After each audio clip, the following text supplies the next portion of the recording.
Hey, what's good, awesome people? For those of you who have been following the news on Scrum may have noticed that Ken Schwaber and Jeff Sutherland have just released the latest Scrum Guide on November 18th, 2020. Scrum Guide 2020 is quite a big change. I'm personally excited to share to Scrum teams about this change to improve their effectiveness in delivering value to customers. In today's video, I'm going to share with you 7 notable changes in Scrum Guide 2020, which are also my favorite changes. If you're interested to know more about the changes in Scrum Guide 2020, stay tuned folks, don't go anywhere.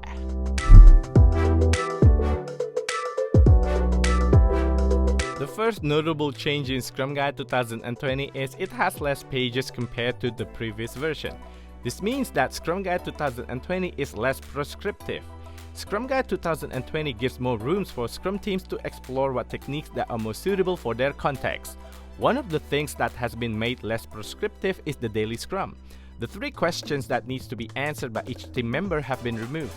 The developers can select whatever structure and techniques to run their daily Scrum as long as their daily Scrum focuses on progress towards the sprint goal and produces an actionable plan for the next day of work. In my case, the removal of the 3 questions makes it easier for me to explain to organizations and Scrum teams that the daily Scrum is not a daily status report meeting because I've seen so many Scrum teams who translated the 3 questions as a status report for the day. Another thing that has been removed in Scrum Guide 2020 is the 10% of the capacity of the developers to refine the product backlog. I'm glad with this removal because I've seen so many Scrum teams spend one whole day to refine the product backlog rather than doing it incrementally every day. The word estimates has also been completely removed from Scrum Guide 2020. This removal makes it easier for me to accommodate Scrum teams who are doing Scrum with Kanban and also Scrum teams who are doing no estimates practice.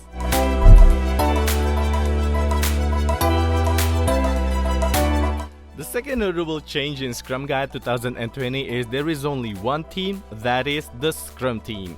So the development team has been changed to just developers.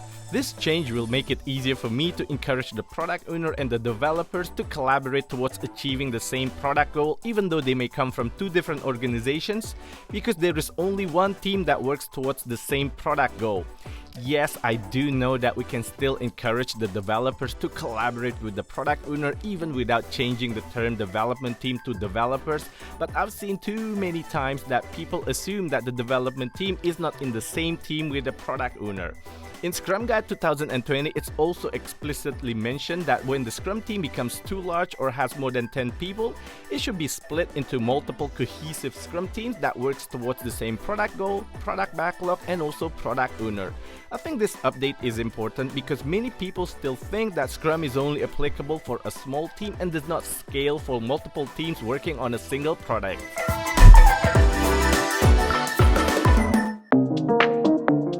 The third notable change in Scrum Guide 2020 is there is a clearer accountability for the product owner, the developers, and especially the Scrum Master. I think this update is important because I've been questioned by many people, especially by the senior management, about the accountability of the Scrum Master.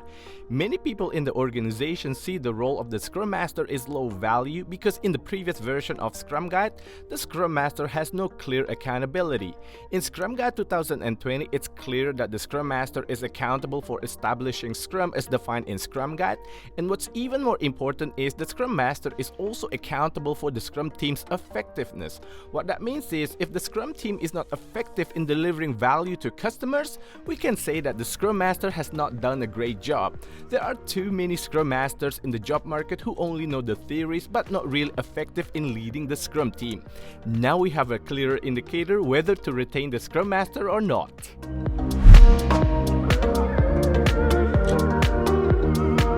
The fourth notable change in Scrum Guide 2020 is the introduction of product goal. I think this update is really important because I've seen too many product owners who still have a fixed project mindset and do not have a long-term goal for the product. The introduction of product goal will make it easier for me to drag the product owner towards the product mindset and have a long-term goal for the product.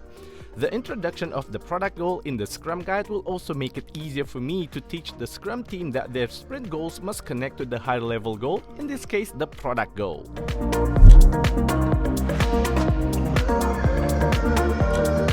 The fifth notable change in Scrum Guide 2020 is the introduction of home for the sprint goal, the definition of done, and also the product goal.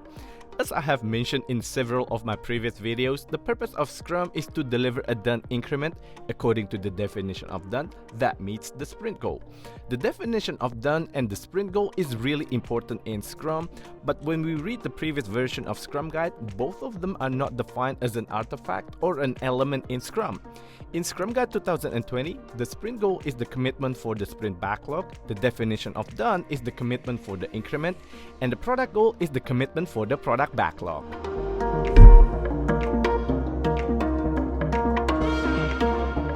The sixth notable change in Scrum Guide 2020 is the term self-organizing team has been changed to self-managing team. A self-managing team decides who does what, when, and how. This change will make the Scrum team even more empowered and even has more authority to figure out how to deliver valuable products to their customers.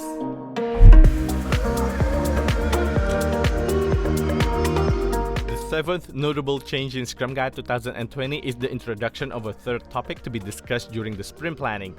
Not only in sprint planning, the Scrum team discuss what they will work on and how to work on it, but they should also discuss why the current sprint is valuable.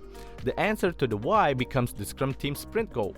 I think this update is important because I've worked with many Scrum teams who are just feature factories who do not know the purpose or the why for the sprint. So that is all for me today, folks. Those are the 7 notable changes in Scrum Guide 2020, which are also my favorite changes. I'm personally excited to introduce the update in Scrum Guide 2020 to many more Scrum teams, and most importantly to help Scrum teams discover more practices that can improve their effectiveness in delivering value to their customers. All of my future videos from this point onwards until the newer Scrum Guide is released will refer to Scrum Guide 2020. If you found today's video helpful, don't forget to smash that like button and make sure you subscribe to my channel so that you will not miss any of my future videos. See you until my next video. Until then, stay safe and Scrum on, folks.